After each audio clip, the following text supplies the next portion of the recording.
Donc aujourd'hui, un sujet un peu particulier. Vous savez que d'habitude c'est très souvent biblique, c'est très souvent les mythologies, c'est très souvent, vous voyez, des choses symboliques comme ça. Là, on va traiter un pays.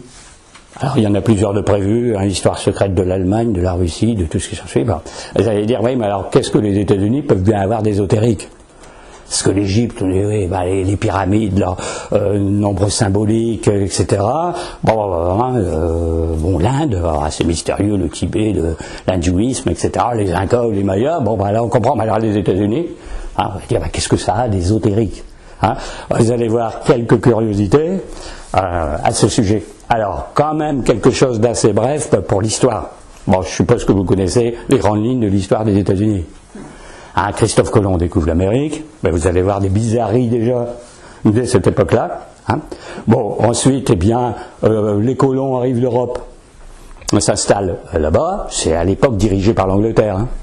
C'est une colonisation. L'Angleterre domine les immigrants européens qui s'installent là-bas. Puis à un moment, il y a une révolte contre l'Angleterre. Pour des raisons, vous allez voir, curieuses que je vous expliquais. Il y a une guerre d'indépendance.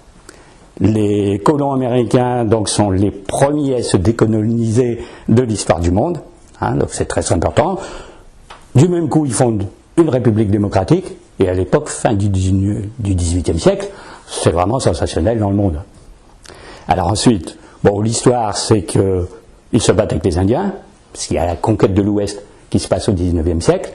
Ils avaient la révolution industrielle, d'ailleurs comme chez nous, 19e siècle, et début du 20e siècle, 1914, les États-Unis deviennent la première puissance économique du monde. Donc 1914, ils ont un PNB, production nationale brute, c'est-à-dire à ce qu'ils produisent dans le pays, égal à la France plus l'Allemagne plus l'Angleterre de l'époque. Donc ils font en gros le PNB des trois principales puissances